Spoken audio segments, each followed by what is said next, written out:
I might need to move to Atlantis.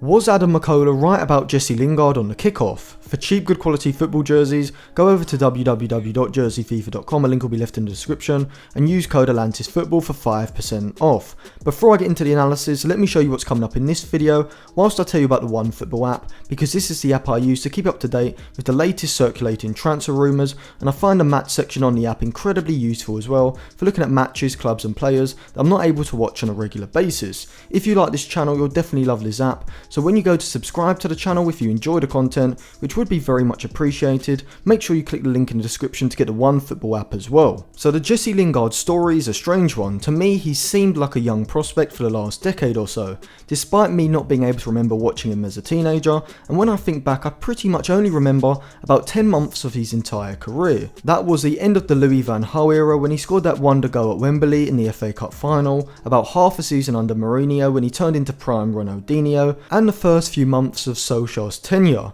Other than that, I can't really recall anything significant throughout the seasons. On the kickoff a few weeks ago, they were talking about Jesse Lingard and whether he will stay at Manchester United next season. Adam McKola suggested that Lingard is too good for United's bench and so will likely move in the summer. He also said that Lingard thrives in a Mourinho Moyes-like counter-attacking system and that he could be considered a much better player had he played in a previous era. So do I agree with Adam's points? Well, before we get into that, let's analyse Lingard's transformation. Jesse Lingard is now 28 years old, 29 in December, so is firmly in the prime years of his career. Throughout his career, Lingard's best role has been somewhat of an enigma. He isn't a winger or an inside forward who functions best when on the flank, he isn't a playmaker like Bruno Fernandes who creates a lot of chances, and he isn't a deeper lying midfielder like a box-to-box central midfielder or a 3-8. Lingard's best position in a system is as one of the attacking midfielders, playing between the lines in behind a centre forward. I would describe his best role as a second striker, as instead of being the main creator of chances, Lingard is either the ball progressor or the finisher in the attack. His role is to link the attack or drive it forward and then in the final third look to make runs ahead of the ball into goal scoring positions. If we look at Lingard statistically, we can analyse how good he actually is at doing this. So this season he has played 13 games in the Premier League, completing just over 1,100 minutes at the time of writing. In that period he has a non-penalty XG rate of 0.27 per 90, around the same as the likes of Marcus Rashford and Riyad Mahrez with 0.29 and 0.30 per 90 respectively. Whilst he has a total non-penalty XG rate of 3.50, he has massively overperformed this by scoring 8 non-penalty goals, meaning that Lingard has scored 4.50 more goals than you would have expected him to score from the chances he has received, showing how good his finishing has been at West Ham. This finishing comes from his composure and technique in the box, which we saw against Aston Villa when he was able to perfectly control a lofted pass from Antonio in the box before finishing past the keeper with his weaker left foot. In terms of Adam's comments that Lingard suits a Mourinho system, I think this is true, and why he has thrived so much playing the role of a second striker alongside Bowen, either side of Antonio in Moyes' deeper defending counter-attacking 5-2-3 system. A lot of this comes from Lingard's ball progression. Lingard is very good at dribbling forward quickly, moving the ball from West Ham's half into the final third at pace, and the game against Wolves was a perfect example of why Lingard is so valuable in this sort of system. So the move starts when West Ham clear a cross that comes into their box and it works its way out to Koufal in West Ham's defensive third. Because Lingard is given the freedom to stay ahead of the play instead of dropping deeper with the fullback, it means that he can hold a more advanced position in behind the opposition's midfield, giving West Ham the option of a direct vertical pass from their defensive third to the middle third, from where he has the space to turn and drive the attack forward. When he gets into the final third, Lingard has the intelligence to see Antonio's run and realise that the space is opening up on his left. He then has the technique to drive the ball into the box and then shows his composure to slot the ball into the far corner with his weaker left foot. Both Mourinho's and Moyes' attacks rely on a direct vertical pass into an advanced midfielder to transition the attacks, and Lingard is the perfect player to do this. A counter-attacking style suits Lingard because fundamentally he is a far better dribbler in big spaces than he is a creator in small spaces. In Solskjaer's 4-2-3-1 he's mostly struggled against deep compact sides when tasked with creating chances. This is because he isn't a great creator. In the Premier League this season he's got an expected assist rate of only 0.14 per 90 and he's completed just 0.9 key passes per 90, the 46th most of any English player in the league. Lingard is a lot more like Donny van de Beek than he is like Bruno Fernandes, and I think this is why both players have struggled under Solskjaer.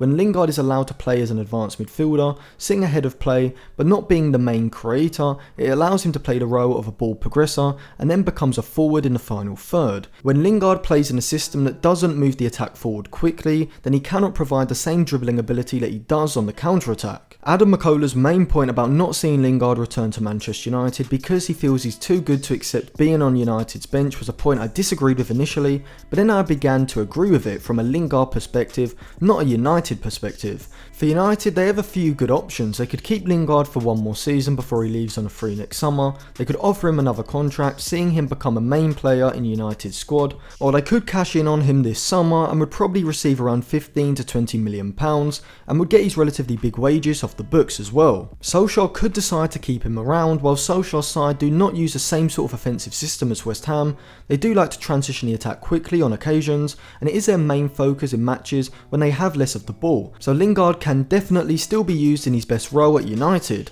However, Lingard's chance creating ability does let him down, as probably 2/3 of the time United are tasked with breaking down a deep compact defensive unit, where Lingard's ball progressing and running in behind are limited and his vision and passing abilities become highlighted. Like Adam said, I think Lingard should be sold by United as it seems like the right time for both club and player, as Lingard has to be a starter at this point in his career, as despite him no longer being a young prospect at 28, if he plays till 33 or 34, which he could do with his fitness and style of play, then he could still have another 5 or 6 very good seasons, which could completely transform the perspective of his career. For West Ham, signing Lingard for around £15 million would be a very good deal, but if a move to West Ham didn't for whatever reason materialise, what other clubs should be looking at Jesse Lingard? Well, another Premier League side who should be looking at Lingard is Leeds United. Under Bielsa, Leeds used 2 3/8s ahead of Calvin Phillips in midfield, usually Rodrigo Moreno and Matthias Klick, who were given the freedom to push high up the pitch, playing between the lines almost as second strikers at times.